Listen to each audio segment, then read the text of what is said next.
We got the big TFL Ariane. This is a 51-inch twin mono with arson drives. Okay, today we actually got some really important stuff to work out on this boat. We gotta cut our stuffing tubes to length because I actually moving the motors back just a hair. We need to mount the stuffing tube like permanently, get it the mount mounted up, get the motors tacked in place, probably reinforce and build them in to the boat because that's going to take some time. We just got the props in, some 67-16, well, which is it's a 26-16 1050 ABC.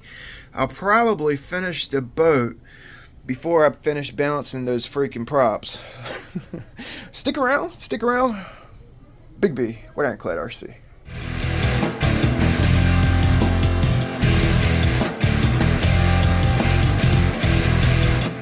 I've been doing some work off camera, really not much, just cut my stuffing tubes the same exact length. I basically took about 20 millimeters off the stuffing tube, not much.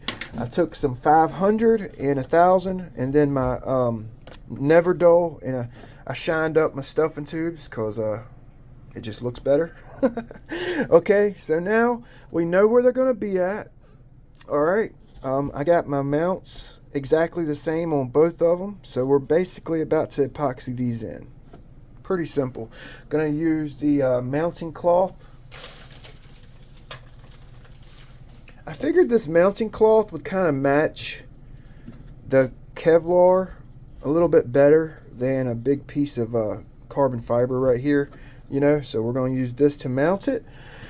It's easy, it's simple, it's cheap, and it's quick, it's easy and strong. It mounts hardware nicely, you know. So I'm kind of like messing around here trying to figure out where I want my motor situated. Now the boat, the stock boat came with the motor, like the gap from the coupler to the bearing block, it was actually farther than I would imagine it would be.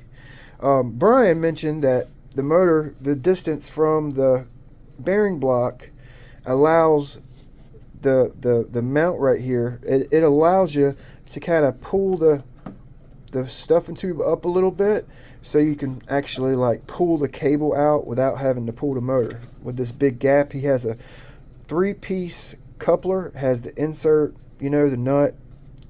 So I'm running a 1-piece coupler, so I think I'm going to have to pull the motor regardless if I need to pull this cable. I don't think we're going to need to pull the cable very often. This bearing oiler block actually has a nipple on it. Okay, there's a nipple, there's a hole drilled through the stuffing tube here, and you basically like oil it from right here. Okay, you basically put a silicone tube on the nipple. Okay, you get a tight fitting screw to fit on there. That right there blocks the oil from coming out the oiler. Okay, then you basically pull this screw out, you fill the tube with oil, it runs down into the drive line, then you put the screw back on. Okay, so this setup right here actually allows you to run an oiler can.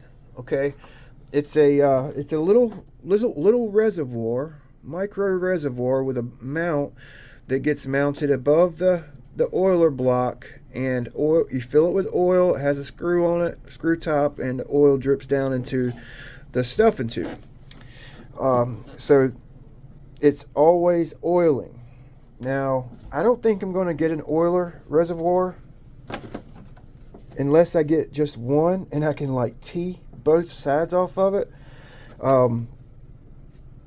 I moved my stuffing tube back, so now I don't really have a place to mount my oiler, which is okay. I wasn't really planning on getting an oiler for this boat anyway. It would be nice, but I'm kind of set my ways. I oil and grease everything before my run every time, so with the oiler, just kind of, it may make me lazy. You know, gotta stay on your toes. So what I was kind of thinking about doing, instead of getting a reservoir, I was thinking about making my tube a little bit longer, using a thicker, like chainsaw oil, okay? The chainsaw bar and chain oil. It's really thick, so I could like squeeze it down into my flex cable, my stuffing tube. I can also squeeze it into this tube, extra long tube, put the cap on it, and that really thick bar oil should self oil with a little bit longer tube hole. You know, not too long, but that's just kind of my thinking. A way around having to add the extra weight of an oiler, 2 oiler canisters or a single one with a T on it, you know, or Y. So that's my thoughts on that, okay? That's my thoughts on that. Ay, get off of there. So let's go ahead and mount these stuffing tubes, okay? Going to use that cloth and wrap it around this base. I want to make sure it's in there. I need to properly rough and clean our area. Once we get that mounted, well, we need to make sure the bend on these are right. I think I got them right. The bend, you want it, the bend to go to the motor, and the mount needs to be in the right place for that bend. So everything has to be aligned properly. I got the stuffing tube retainers epoxied in. I used fiberglass, cut up fiberglass fiber mixed with my epoxy and kind of like sculpted it around my stuffing tube mounts. Once it was dry, I actually sanded it smooth so it gets a nice contour here, okay? And then I went over it with some wet epoxy, you know. I sanded this while I was at it and went over it with some epoxy. So it's in there. That's what I'm going for with this one, not looks. I'm ironcladding this boat right here out, which brings me to my next little hurdle we have to jump over. Mounting these motors. So this is basically my setup. This is kind of how I'm going to set it up. I got both the ESCs in, batteries are in, and with it set up like this, the CG is here with the batteries back and here with the batteries, about here with the batteries forward. So it's going to work out. My problem is I don't know if I want to actually lay down some carbon fiber, then epoxy my motors in, and then carbon fiber over the motor mount base, or epoxy the motors in and then just carbon fiber over it. These motors paired up it's a little over 5 pounds. So the boat has some damage. You guys remember the damage from shipping. So I think you know what? I'm making my mind up right here, right now on camera for you guys. Let's do it. Try to do it the right way. To lay up this piece of carbon fiber. Basically where my motor is going to go. Boom. I might even cut it a little bit shorter. Just a little shorter on the side here. And then we'll mount the motor on that, and then we'll put another piece of fabric over the feet on our motor mount. Let's go.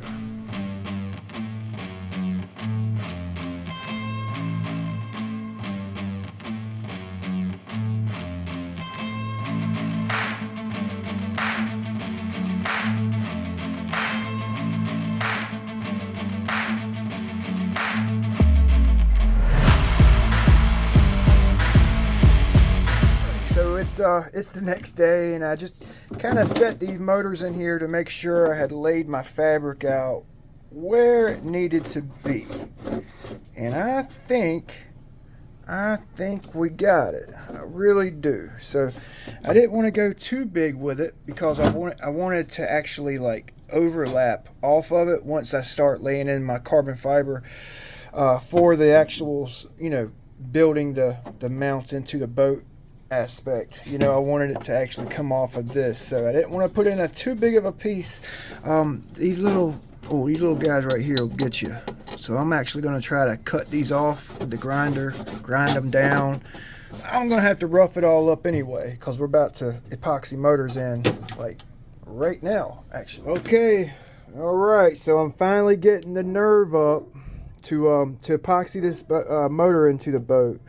So I just cut the tip of my finger off, and I wouldn't wear the band-aid just now, and I squeezed this out, and then it slipped and it knocked, it reopened the tip of my finger, and it was, look at it, it's bleeding, and I had just mixed up this epoxy, so I gotta hurry up. So I roughed up the bottom. I took my Dremel like I always do when I'm working with composites, and I rough it up with like a pointy, with this. I roughed up the bottom of the boat with that, cleaned it with alcohol several times, and I'm just basically tacking this in place. Just gonna tack it in place.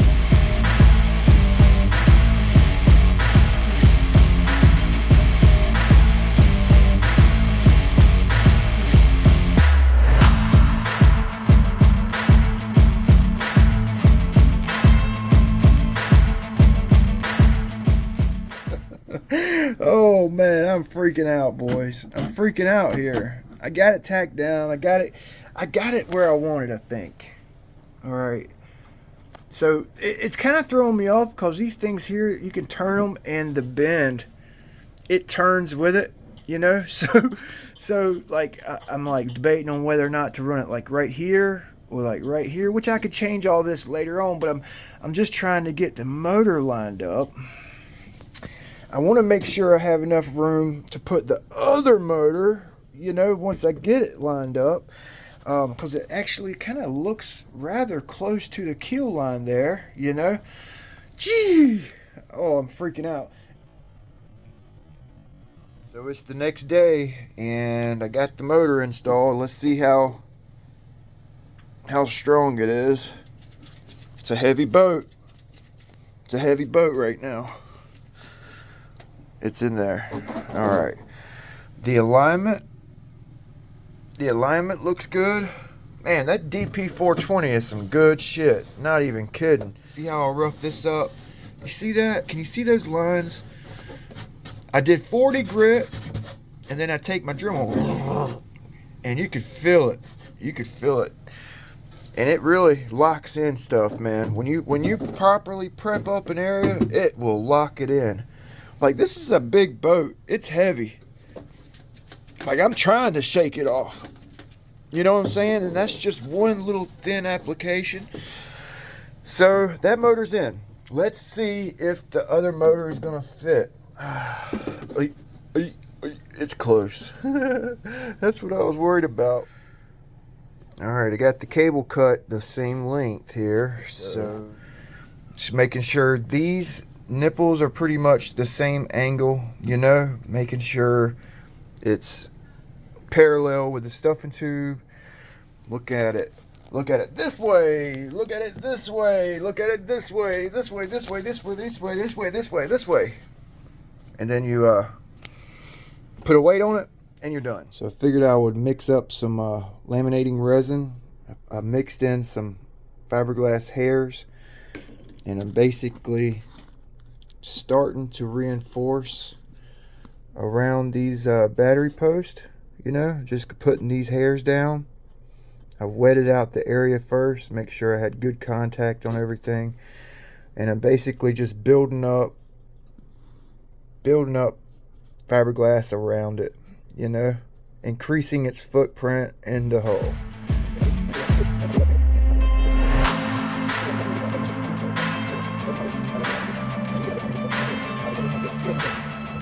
Alright, so I got the motors in, okay, just tacked in place. We're now going to reinforce each mount, so I need to actually pull them out.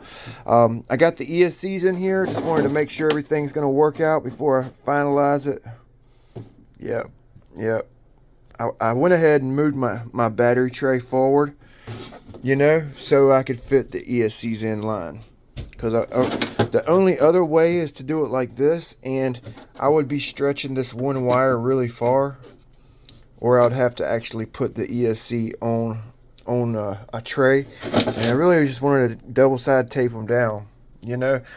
So yeah, let's go ahead and pull the motors, pull the flex cables, and get the motors epoxied in. I got those guys there done. The post is done, both of them. Now all we have to do is epoxy this tray in. So I got the motors out. I actually kind of took a marker and marked where the back of the motor ends. Mounting cloth tacked down. All right, basically just making sure it's no air bubbles. I got a good, like, solid layup. Okay, I just went over every one of them, and then once it's dry, we'll actually grind it. You know, kind of conform it so that our carbon fiber. I just wanted to show you guys kind of what it looked like mid cure. You know, you just wet this mounting tape out, wet it out, and it'll kind of conform to some of these harder corners. It's real thin, you know. So we're building these mounts into the boat, reinforcing it. They're heavy, and I'm not taking no chances because this is going to be 100 plus mile per hour mono hull. Hardware and seam fiberglass mounting tape is basically cured out. Okay, I'm going to use some my grinder, the 40, and knock off any high spots and kind of feather some of these hard edges in real quick. I have it all sanded up, and we'll go ahead and cut out a piece of carbon fiber.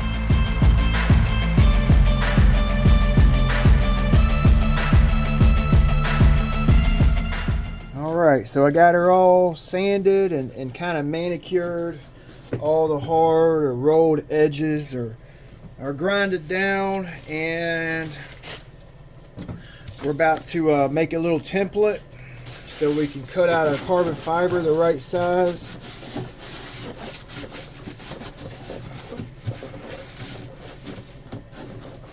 It looks a little bit rough right now. You guys are probably like, damn, that looks terrible. What the hell, B? What the hell have you done to that boat? But, you know, I don't want to have to put these things back in the boat. I don't want them to break loose.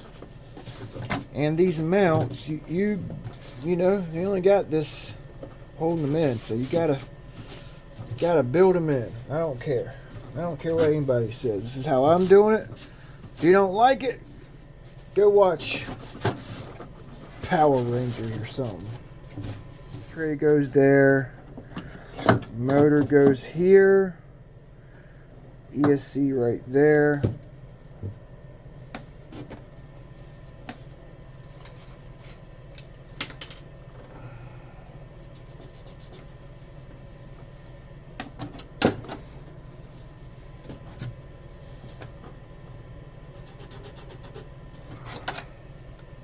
So I want my piece of carbon fiber to stop right here. ESCs are going right here. I almost thought, I thought about it. I thought about doing this whole section, but I kind of like it just gonna carbon fiber here, stop there, you know. So I crumpled up this paper so I can kind of see, you know, kind of get it on the you know, conform it so I can get the right length cut. Okay, so that looks good. Okay, so it looks like I need to cut a little bit more off of there.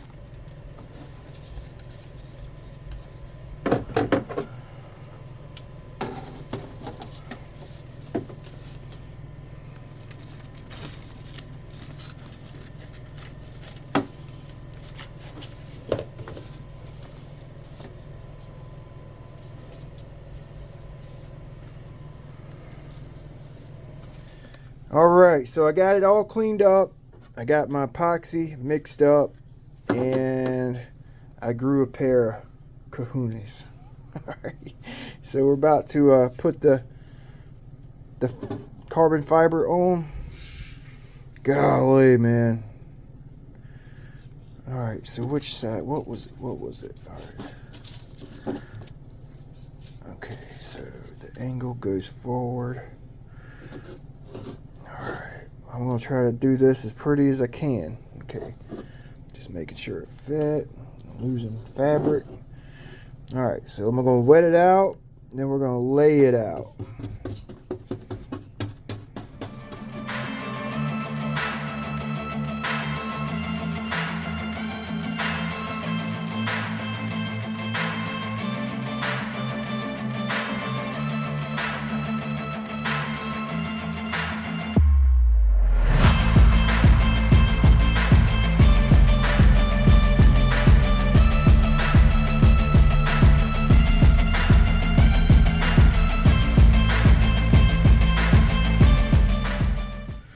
Alright, so it's the next day, and it actually turned out pretty freaking good. Pretty good. I just left this overhang, you know, and what I'm going to do is I took a piece of tape, and I taped over the tape, so I'll actually know where my line is going to be, you know, so I'm not like guessing when I'm going down this line. So I'll cut this, and then I'll put another piece of tape right here. I'll cut this out. Perfect. This out perfect. And I may need to use some epoxy and kind of like well, feather it into the hole so it looks pretty good, and then I'll take some epoxy, go around it and finish it, you know. I went ahead and used some chopped up carbon fiber back here so it don't look so out of place, you know.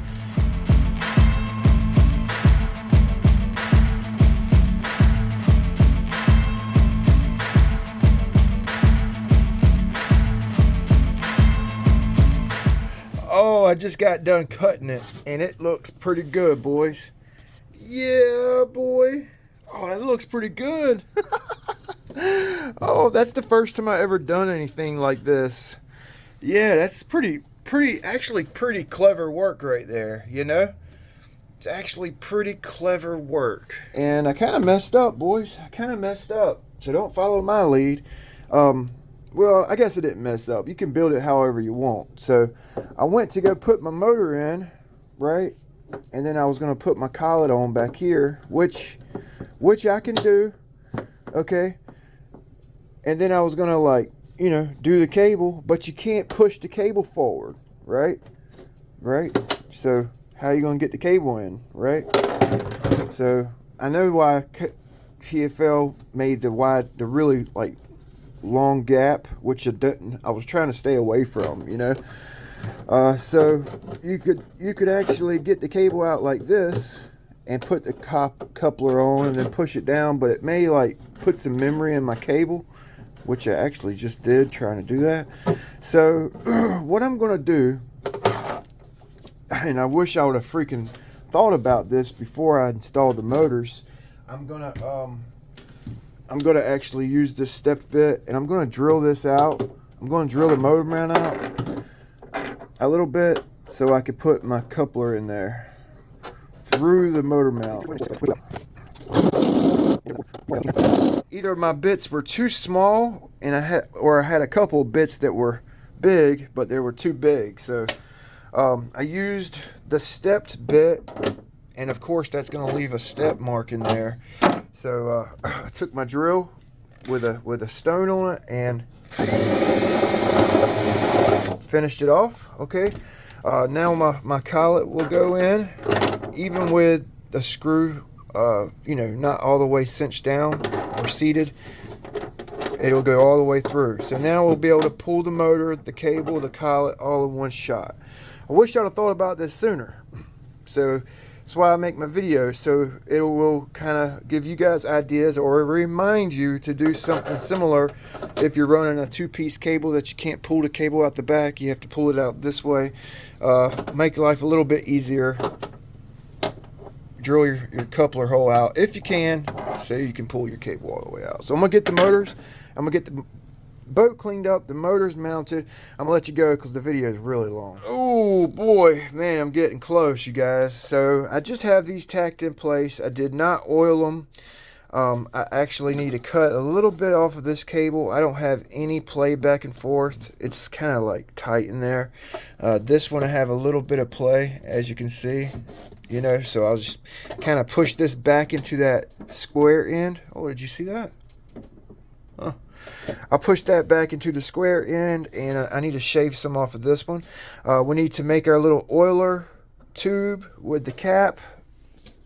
Do that later on. These retainers are pretty cool. You know, like you see how that bends when you turn it, the bend turns with it. Okay, so you can kind of find the most natural lay for your cable, which kind of looks about right there.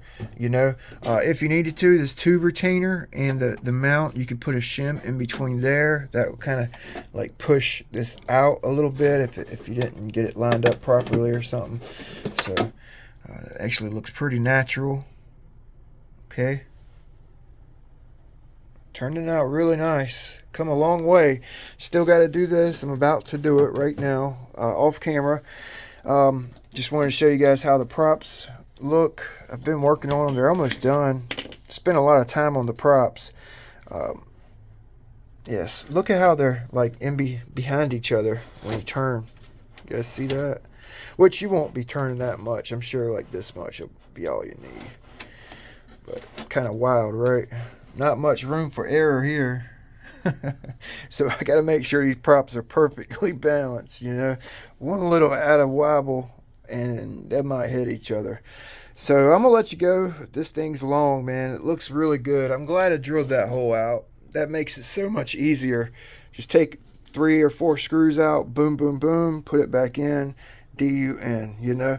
So yep, getting close, boys, getting close. We'll get these ESCs in there.